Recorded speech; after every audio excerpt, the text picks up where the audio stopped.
So good afternoon. Today we'll be updating people on our projections for the surge in cases that to basically sort of tee up the way we think about at this point in time this is going to play out, and our efforts to ramp up our medical capacity, as well as a few other announcements that are related to the mitigation associated with that. Over the last several weeks, we've put into place several measures that have changed in some respects the way we all live our lives. And we know that this has been extremely hard for everyone. And I want to thank once again the people of the Commonwealth for their patience with respect to all of this. I just want to emphasize that all of the measures that we've put in place have all been about flattening the curve, meaning we've been trying to avoid having cases peak all at once here in Massachusetts, which would overwhelm our healthcare system. And based on the experiences of other countries, we've always expected that there would be a surge here in Massachusetts. So for the past few weeks, we've had a talented group of experts working through the command center with academics, healthcare experts, and public health folks to plan a coordinated response based on the modeling associated with how the surge might appear, what it might look like, and how it would land. And I just want to say that Dr. Fauci said something interesting about projecting the surge the other day, where he said that as every day goes by and you collect more data, not just from your own experience, but from the experience that's going on in other parts of the world, you can rethink and adjust your model accordingly. And that's exactly what we've been doing. But one of the major points I want to make today is the other guidance that he and others have put forth is that people should plan for the worst and do everything they possibly can to make sure they have the capacity to deal with that, and then make adjustments based on changes in experience, changes in data, and changes in other countries and other places' experience as we go. And that's exactly what we plan to do. The medical advisory group that we worked with modeled out with us when we expect to have the surge, how many cases we can expect, and what level of care people will need. We developed these models based on the experience in Wuhan, China, and adapted that to reflect Massachusetts' population and hospital bed capacity. An epidemiologist at Harvard, at the University of Guelph, which is in Canada, Northeastern, and the Command Center's Medical Advisory Committee have been working through and sorting through this data to come up with what we anticipate to be the latest on how this is going to look. We estimate at this point in time that the number of confirmed cases of COVID-19 in Massachusetts will range somewhere between 47,000 and 172,000 cases during the course of the pandemic. That's about 0.7% to 2.5% of the total population of Massachusetts.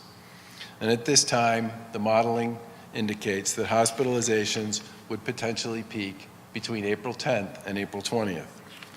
And the current fatality rate in Massachusetts is lower than in many other parts of the country and the world, currently running at approximately 1.5% of those infected.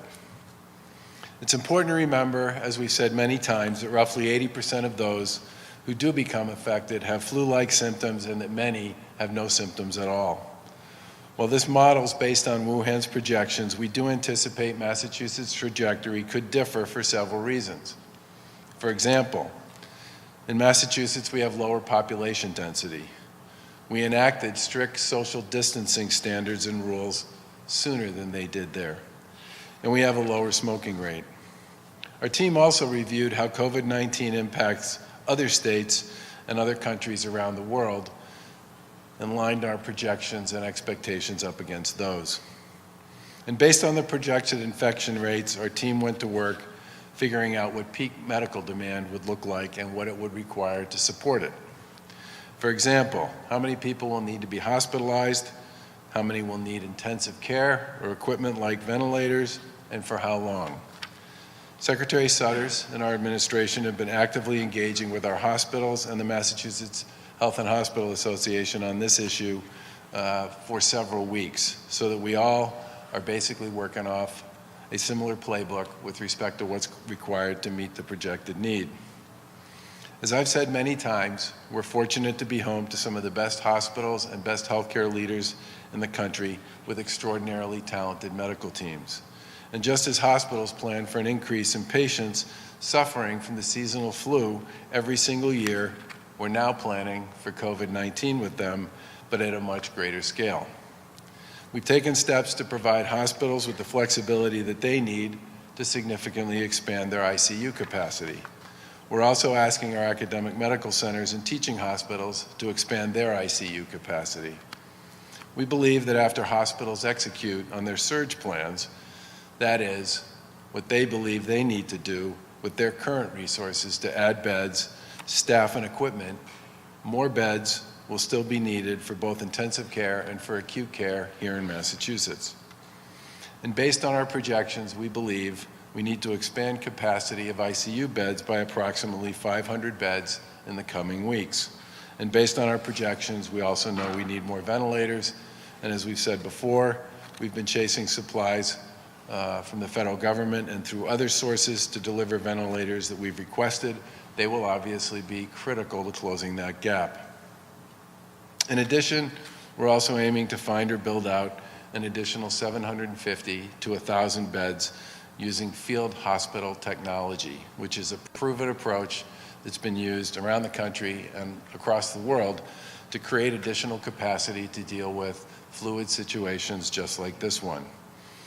Along the way, we've also been working on developing other alternative care sites to meet the projected need for both acute level beds, step-down beds, and SNF level of care beds, skilled nursing facility level of care. Yesterday, the Lieutenant Governor and I visited the field medical station that's being set up at the DCU Center in Worcester. It's a 200-bed facility, which will represent about a quarter of the additional acute care need. Facilities like this will help clinicians relieve the pressure on the healthcare system by treating those patients that do not have to be in a traditional hospital at some point in time in their treatment to be treated. This Worcester site is the first of 3 medical field stations that we're working to set up in Massachusetts. The Boston Convention and Exhibition Center has been identified as a possible site for additional capacity, as well as Joint Base Cape Cod and the Mass Mutual building and other smaller locations around Massachusetts. We've secured a contractor who can build out sites once a healthcare partner has been finalized, and will continue to pursue these initiatives over the course of the next week to 10 days. We're also securing 1,000 beds of step-down care options in nursing facilities for stabilized COVID-positive patients. Beaumont Nursing Home in Worcester will provide 300 beds for this important function to protect our seniors.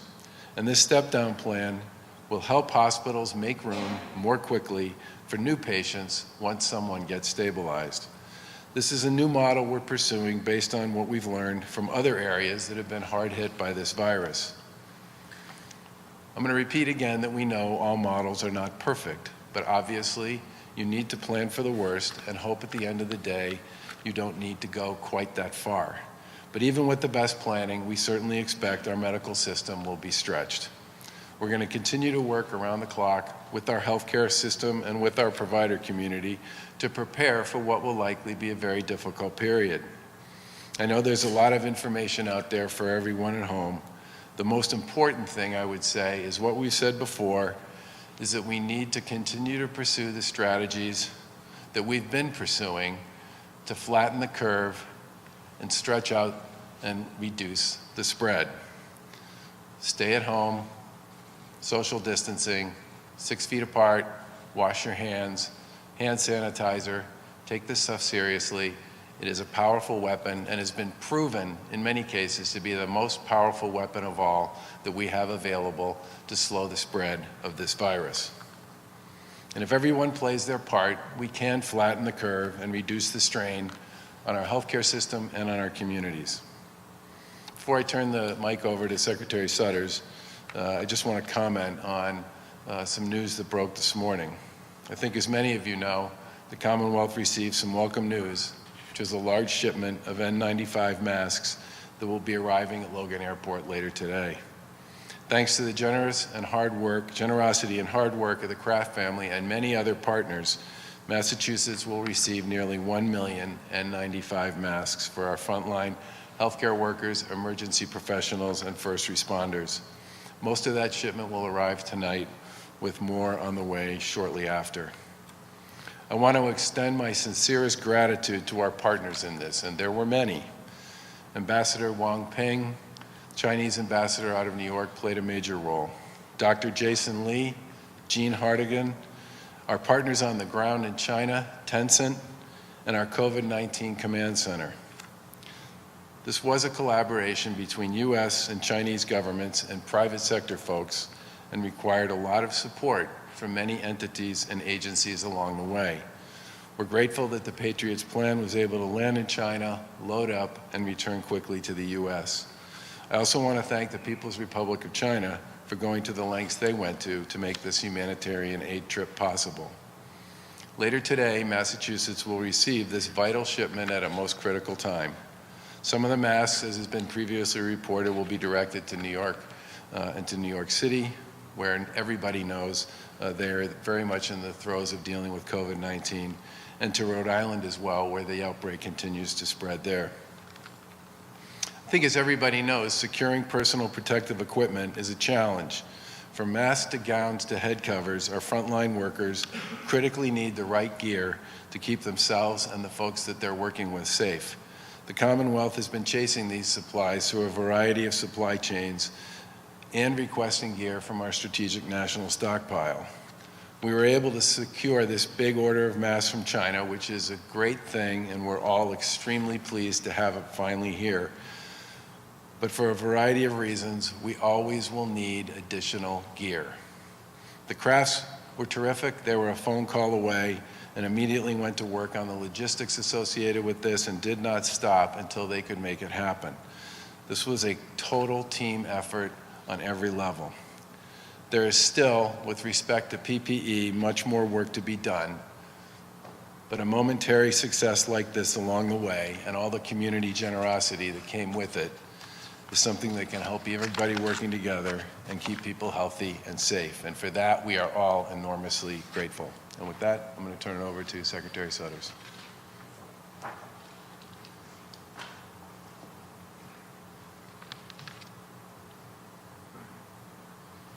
Good afternoon.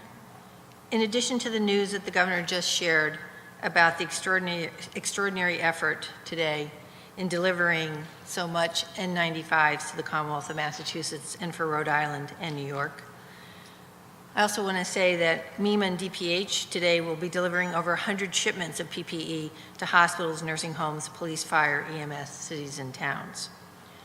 By the end of today, MEMA and DPH will have coordinated at least 700 deliveries of PPE. And as soon as the shipment arrives at Logan Airport and is taken to the warehouse, we will quickly inventory it,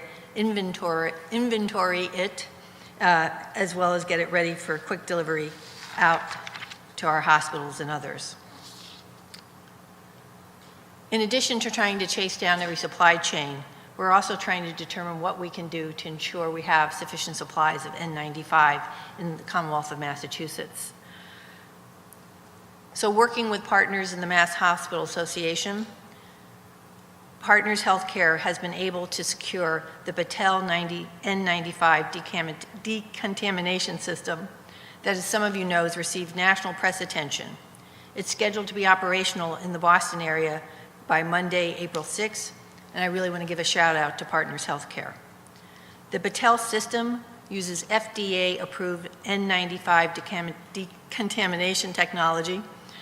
It is the 4th site operational in the United States. We moved very quickly to secure Massachusetts as the 4th location. The Battelle owned and operated system is hosted by Partners Healthcare at the currently vacant Somerville Kmart site. That's adjacent to I-93. The system can contaminate up to 80,000. Decontaminate. Did I say contaminate? Yes. Okay, so the system can decontaminate up to 80,000 masks per day, which should cover all demand in Massachusetts over time. The current pricing is $3.25 per mask. Battelle has indicated it will reduce the price when it reaches national level. Each N95 can be decontaminated, disinfected 5 to 10 times before it has to be disposed. The principal benefit of this turnkey system is that it is fully staffed industry grade, and brings a level of quality assurance that will allow hospital teams to concentrate on other priorities. Battelle is a defense contractor and runs chemical and biological defense for Homeland Security. That's a significant win for Massachusetts. Some additional updates. As I believe I've announced here before, the Commonwealth implemented a pilot project that allows for safe on-site testing of residents of nursing and rest homes with a quick turnaround. The pilot is operated, actually I'm not calling it a pilot anymore, I'm just calling it a program, is operating under the auspices of the Massachusetts National Guard in partnership with the Department of Public Health and the Broad Institute. Samples are collected by trained personnel from the Massachusetts National Guard. The nursing home project that we launched on Tuesday is now ramping up to full force. We have 16 members of the Massachusetts National Guard deployed, and an additional 45 will be added to the team in the next couple of days. We have a single point of contact for nursing and rest homes seeking help with testing. So far, the program has tested 280 individuals, and we plan to reach more people in the coming days. In fact, 14 facilities today are having on-site testing. We are focused on homes with known clusters of cases, as well as facilities that are transitioning into COVID-19 nursing homes.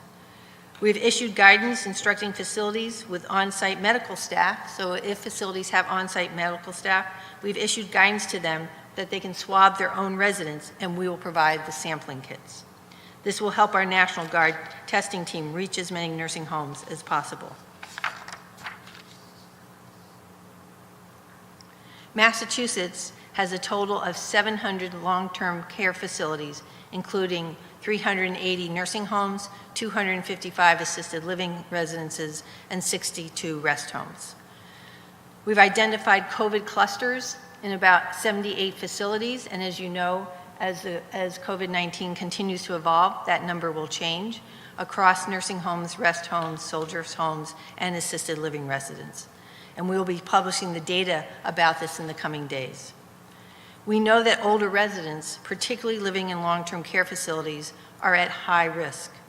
We know from the experience of other states that there would be clusters, but frankly, if we hadn't put the restrictions in place that we had, the situation probably would be worse. We are working hard to mitigate these clusters and keep residents and staff safe. Update on Chelsea and Holyoke Soldiers' Homes. The Chelsea Soldiers' Home implemented a continuity of operations plan in early March, preparing for COVID-19, establishing an incident command structure in order to proactively prepare the home's response. The Chelsea Soldiers' Home has and continues to implement the guidance issued by the Department of Public Health, the Centers for Medicare and Medicaid Guidance, and the Department of Veterans Affairs, including they'd implemented cleaning measures per the current Centers for Disease Control and Prevention guidelines, including isolation rooms and quarantine zones for COVID-19 positive residents. They increased the use of PPE, they restricted visitors, and increased personal hygiene measures, and increased disinfection protocols. On Wednesday, the Boston VA healthcare system deployed a medical team to test residents at the Chelsea facility. This was another proactive step by Chelsea to identify the risk in the facility and get residents appropriate care, as well as to reduce the potential spreading through the facility. The test results included 9 veterans who are now newly tested positive. Upon notification of these new positive results, the Soldiers' Home worked with our partners at the VA Boston Healthcare, who quickly assisted in finding appropriate care and placement for veterans. Deep cleaning has been and continues to be conducted through the facility per CDC guidelines. As of Thursday at the Chelsea Soldiers' Home, since March 1st, 2 veteran residents have died, 9 veteran residents have tested positive, and 7 staff have tested, 2 positive, 2 negative, and 3 pending.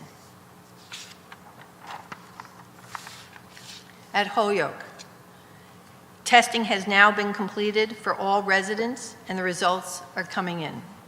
The total number at the Holyoke Soldiers' Home as of Thursday, this would be this morning, 8 veteran resident deaths, 23 veteran residents have tested positive to date, and 7 staff have tested positive. Based on these results, isolation and quarantine zones have being established to contain the virus outbreak. The National Guard continues to be on site, supporting staffing needs to conduct staff testing and support the clinical command structure that we announced on Monday. The testing and screening of all employees continues as they arrive for work. Staff are screened now multiple times a day and are asked to leave work if they have elevated temperatures. The clinical command structure has focused on implementing immediate controls, staffing and protocols, increased PPE to protect the health and safety of the residents and staff. This has included clinically assessing and triaging all residents and determining their care needs, establishing clear protocols for and implementing transfers of patients to hospital level of care where needed, subject to the advanced directives of residents, identifying and implementing infection control measures, and an infection control nurse started there this morning for clinical staff and care, as well as for housekeeping, nutrition, and other supports. We are updating staffing protocols and measures, including, as I said, the deployment of National Guard clinical resources. Despite the clinical command structure establishing order and medical protocols, COVID-19 is a highly contagious virus that has a much more severe impact on older adults and those with underlying conditions. The majority of the residents at the home and the numbers of infected residents and deaths will unfortunately continue to increase over the next coming days.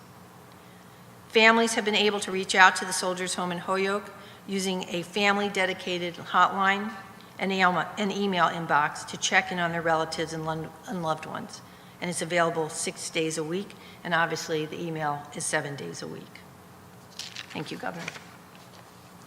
Questions? Governor, if the state gets to 1,000 plus ventilators, Say again? if the state gets to 1,000 plus ventilators it's looking for, how do you allocate among hospitals? Who will decide on what criteria? So we asked the Command Center's Medical Advisory Committee, and in particular was Dr. Paul Bedinger, to put together a process to determine the fair and equitable distribution of ventilators, and it will be determined by a group of medical experts from the hospitals, including academic medical centers and community hospitals. So when the requests come in, it will be this panel of experts, like a Eureka panel, to sort of make the allocations.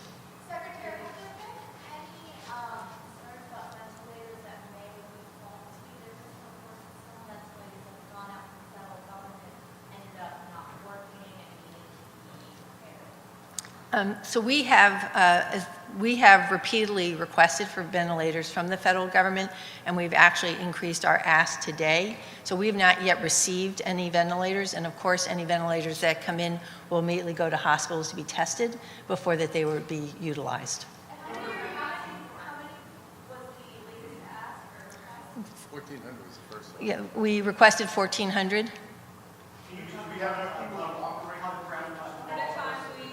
Yeah, it's hard to answer. Are you looking for me or for the secretary? Probably the secretary. Okay, Do we have, We were not social distancing. go ahead.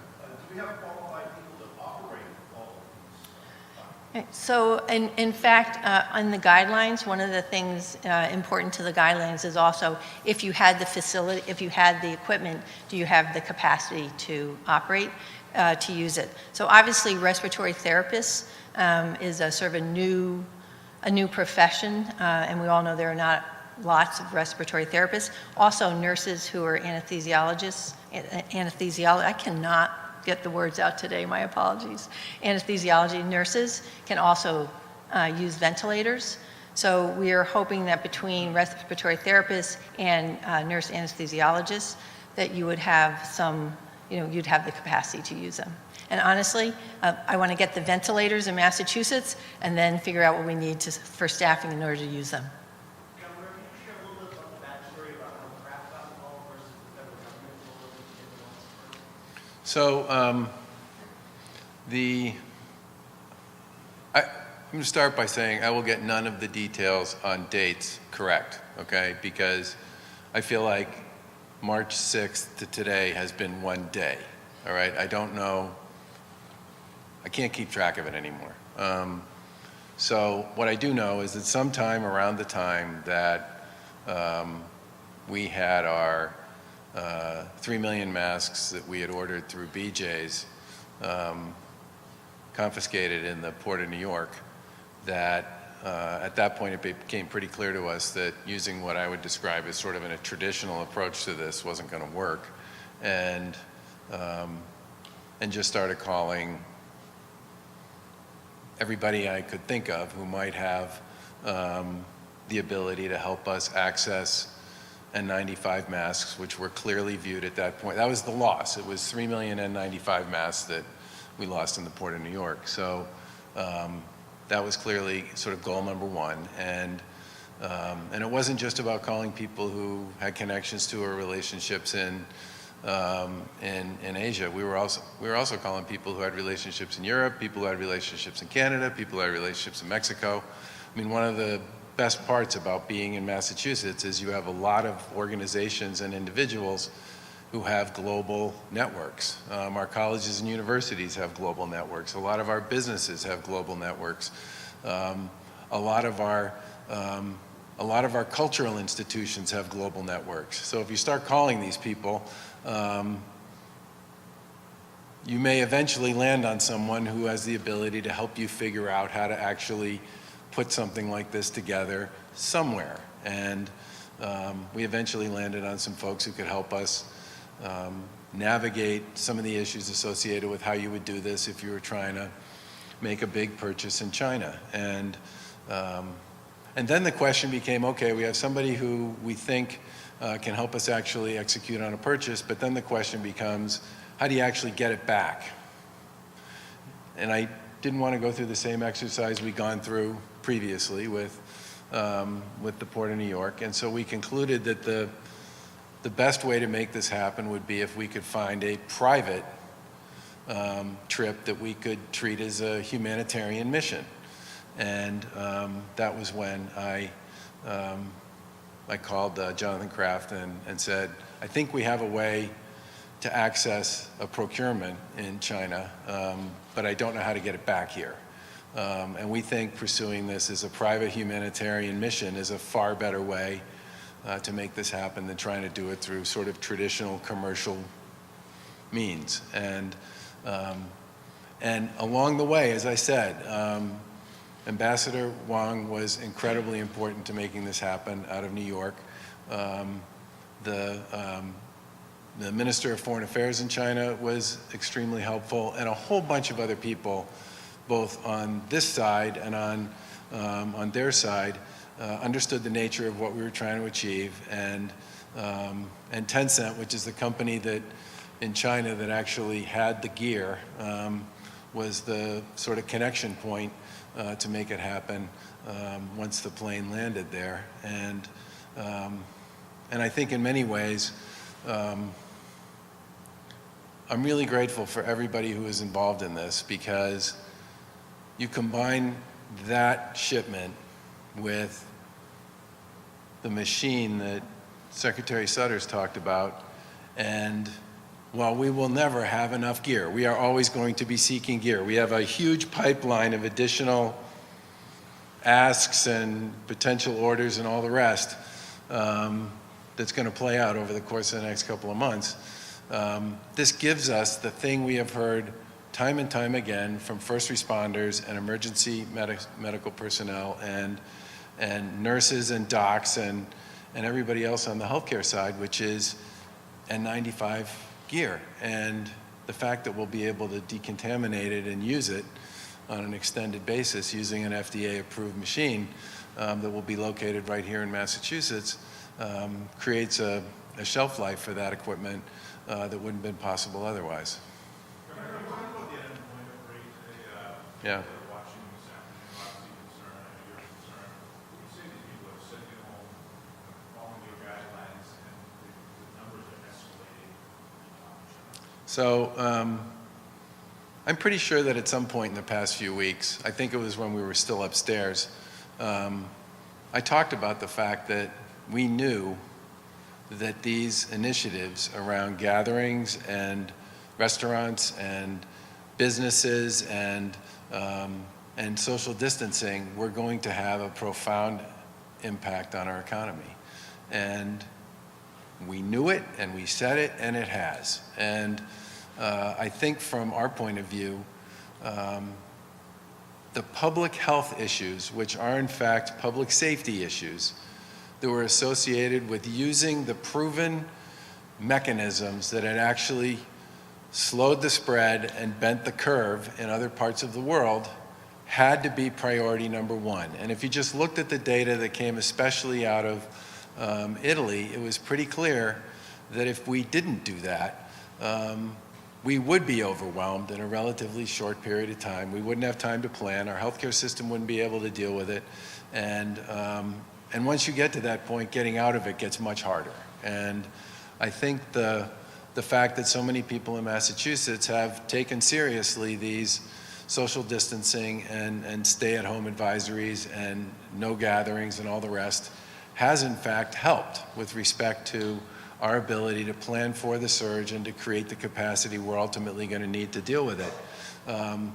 But I think we all understood that was going to come with a when you start talking about what's an essential business and you start telling people to stay at home and you start going through a lot of what we've been doing here to keep people safe, we knew that was going to have consequences and economically. And the feds know that too, which is why they created 2 new programs that didn't exist previously to deal with unemployment, why we took a 50-person call center and made it a 500-person remote call center, and are going to continue to work our way through all the folks who are applying for this to make sure people get the resources they need to stay in place while we go through this very difficult period. We're seeing massive layoffs in the private sector. I'm wondering, has the executive branch made any layoffs? If so, how many? I don't, if we've had layoffs, they've been targeted and particular and specific, but generally speaking, when you get into an environment like this, a lot of the stuff that goes on in government becomes more important, not less important. So the UI program being probably the best example of all. They used to have 3 weeks ago, they had a 50-person call center that was operating out of the Hurley building. Now they have a 500-person plus call center that's operating remotely to deal with the incredible surge associated with unemployment. Mass Health, the Medicaid program, the DTA program, all the work that's done by child welfare folks. You know, it's in times like this when these become more important, not less important. And I think for the most part, I think about 40% of our executive branch workforce, I can't speak for the courts or higher ed because I don't know, but I think about 40% of our executive branch workforce is working remotely, and about 60% of it is working what we would describe as on the job, although many of them don't spend a lot of time in the office because a lot of their work's in the field. For example, the people who work at the parks, a lot of the folks who work at DCR, who work for Fish and Wildlife, those folks spend most of their time in the field anyway. Governor, in regard to the supply of masks, how long do you expect that to last, even if the ability to improve? And how quickly will the masks be distributed? And how are you going to go about allocating? Yeah. So the first part of the question is just a hard one to answer. What I can say is that we believe the combination of the mask plus the ability to clean them buys us a buffer here where we believe we should be able to service those folks in healthcare and public safety who need these, okay, for some extended period of time, while some of the other stuff we're working on the supply chain side has a chance to come to fruition. But I said in my remarks that I don't believe we'll ever have enough masks, and I continue to believe that. Do you want to speak? The second part of the question was about the process for distribution. Do you want to talk about that?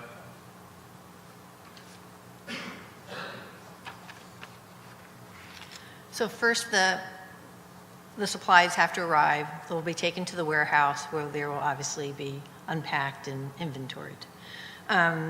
In order to ensure that we optimize and have a fair prioritization of the PPE distribution, it is so who needs N95s? So in terms of high likelihood of COVID-19 to lower likelihood of COVID-19 is sort of the first tranche, if you would. So it's like hospitals, nursing homes, EMS, fire, police, schools, and then other agencies. That's just sort of the hierarchy of how we will distribute it from, again, from who needs N95s in terms of the highest likelihood of COVID-19 exposure to the lower likelihood. There's a team of MEMA and DPH staff. They will literally go through the requests and prioritize. The goal is to adjudicate the requests to keep all organizations stocked with a 7-day supply of PPE for those facilities in need. And we define facilities in need or entities in need who have less than 5 days of remaining stock. So that's sort of the general how we're going to be distributing it. And honestly, we're going to get it out as fast as we can inventory it, go through the requests, and get it out the door. You should talk about the posting of the data. Oh, yes. And in our in our commitment to be as transparent as possible, we will actually put out publicly, we'll post who gets what once we inventory and get the stuff out. Because that's obviously people have been sort of interested in like who's getting the products. So we will actually start to post that. Governor, what are you doing to ensure that jails and prisons in Massachusetts have protective equipment and staff and keep the inmates and employees safe? They're part of the community that will benefit from this, although we've also been using surgical masks in many of our state prisons. But the biggest thing they've been doing is acting on some of the same guidelines we talk about for others. There is no visitation, but there's added phone call time for inmates. But they're doing all the same things with regard to disinfecting surfaces, both those that are used frequently, they disinfect frequently, as well as the rest of the facilities on a pretty regular basis. Everybody on their way in the morning has their temperature checked to determine if they have any kind of symptoms at all. If they do have symptoms, they are at that point told to leave and get tested. And I think many of the most important things they've been doing have to do with the same kinds of guidelines that have been given to a lot of the other folks who look after populations in a contained setting, which have to do with keeping the place as clean as you possibly can, using sort of high standards and best practices with respect to hygiene, limiting visitation and making sure the folks who come in are not symptomatic in any way. Are you making sure that those same guidelines and procedures taking place in the sheriff's office of correction? They're supposed to be playing by the same rules that the DOC plays by as well, yeah. Can I let, Bruce hasn't asked a question, so Karen hasn't asked one either, so. Yeah. You said 47,000 to 170,000 confirmed cases. I was a little puzzled about what time period it is. The low end with social distancing and the high end is advanced. I think there's three ways to think about this, and the reason there's a big spread is because this is unprecedented and we're playing a game that, usually when you play one of these games, the more you know about it, once you're in it, the spread between the top and the bottom starts to come down. There are three big issues we don't know the answer to, which is why the spread is big.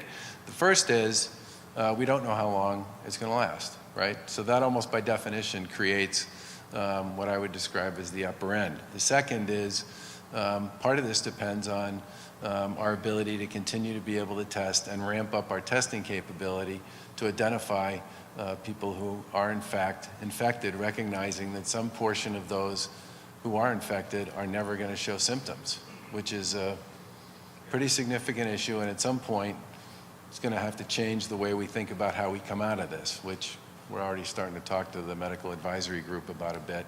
And the third issue is recognizing and understanding that as time goes by and as we collect more data, we will get smarter about where we are between that 0.7 and the 2.5. But the last thing you want to do here is start with a range that's too low.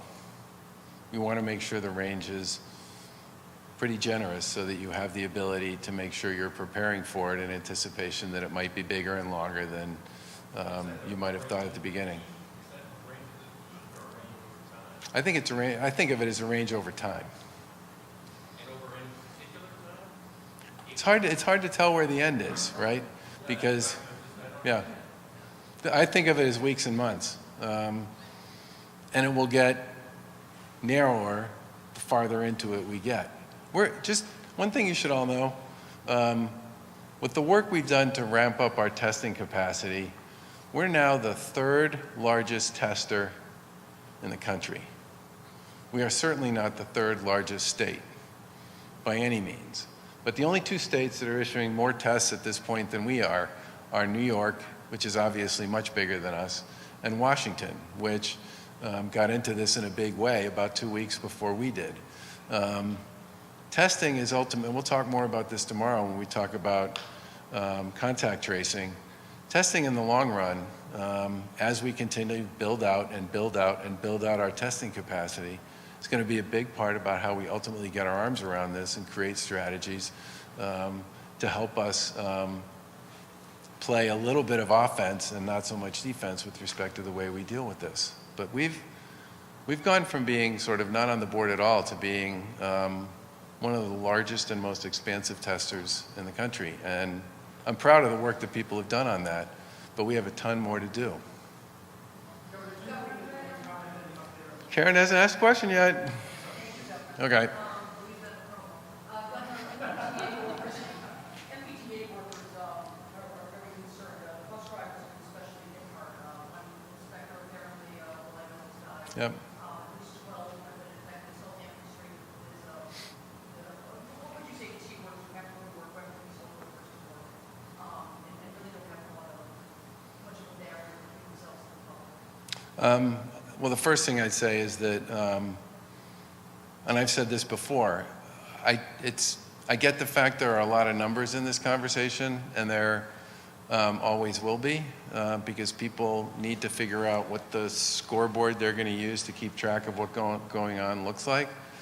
But every single person who's affected by this has friends and family, and so when we talk about the T, for example, I don't want to talk about the person who lost his life as just a number.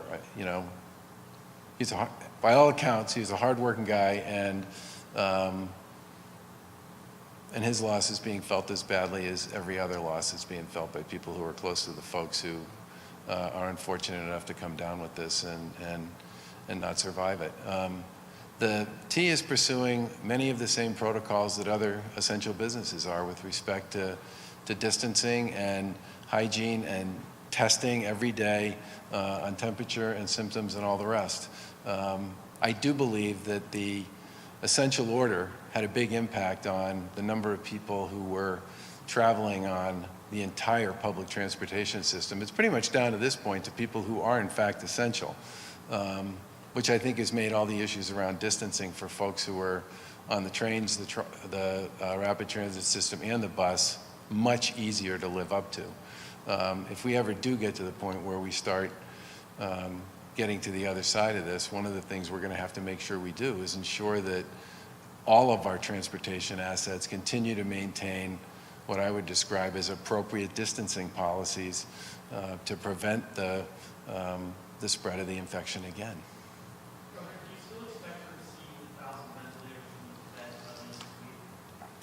I don't think we're going to get them by the end of the week. The Secretary mentioned that we submitted some supplemental information to them.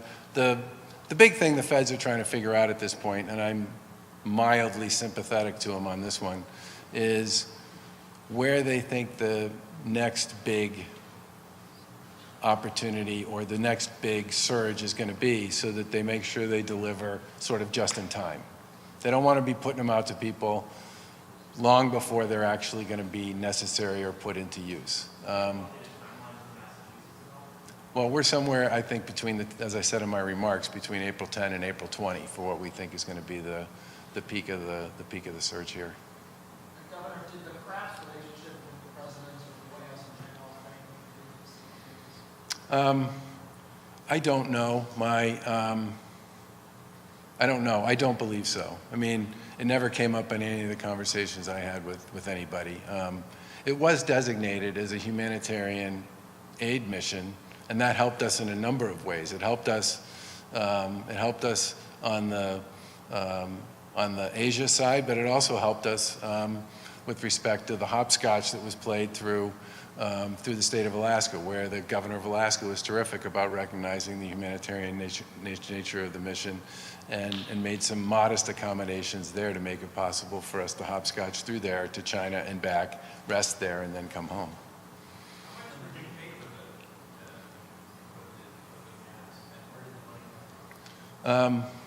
You might know, I don't know what the price of the mask was, do you? I do, I just. Well, we'll get it, too. Say again? Oh, remember, we're spending money on a whole variety of things. We'll be spending money on the Battelle machine. We spent money on public health programs. We've spent money on a lot of stuff, and we're going to continue to spend money on the things we believe we need to spend money on to deal with this. Masks, okay, so the masks range in price from... Yeah, you should probably speak to that one. So if you remember, so first of all, masks are generally around $5, $6 a piece. The legislature initially appropriated $15 million for us to just start to deal with the COVID-19 epidemic. And we used that money primarily to get money out to the local boards of health to start doing contact tracing for individuals. That was one piece of it. We also used it to increase, we used it to buy some swabs and others. But in terms of specifically, as the governor said, that we are using various state appropriations that we have and expect to get reimbursed by MEMA, through MEMA to FEMA, from the federal government, from the National Disaster Relief, as well as money coming in from the CARES Act. That starts coming into Massachusetts next week. We also had some other CDC funding that came into the Department of Public Health that we've used to pay for supplies and the like. So basically, we're using federal state dollars that we have available to us. We're obviously keeping a very long ledger sheet of where we're committing to funds and with Secretary of A&F. And in part, we need to keep that so that when we go back to the federal government for reimbursement through FEMA, that we will have very good documentation. So it's literally using every source of funding that we have available to us, of federal and state dollars, the $15 million, which was a deposit, as I like to say, from our colleagues in the legislature, and then being able to document it so that we can get reimbursed from the federal government. By the way, the reason I didn't give you a number on masks is because it's all over the place. And that is a clear indicator of the nature of the demand and the nature of the supply. Yes, we have 50 million in orders. In orders, yeah.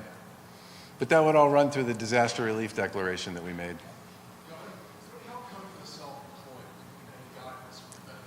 We do not have any guidance yet from the feds on that. We actually, every morning, it's one of the first things we ask. And we're hoping that we'll get it at some point in the not too distant future, because we know the clock's ticking on that one. Parking lots at the beaches and the state parks happening today. What's your message to people again? Just sort of all part of that lapsing down where people should be moving about. I can't stress how important it is for people to understand that the next 3 or 4 weeks are going to be very difficult ones. And people have done great work for the most part in dealing with the stay-at-home advisories and the essential business stuff and the small gathering orders and all the rest, okay? The message, whatever the details are, is pretty clear, which is we're supposed to do everything we possibly can to limit our exposure to other people. This virus can't survive if it can't jump from one person to the next, period.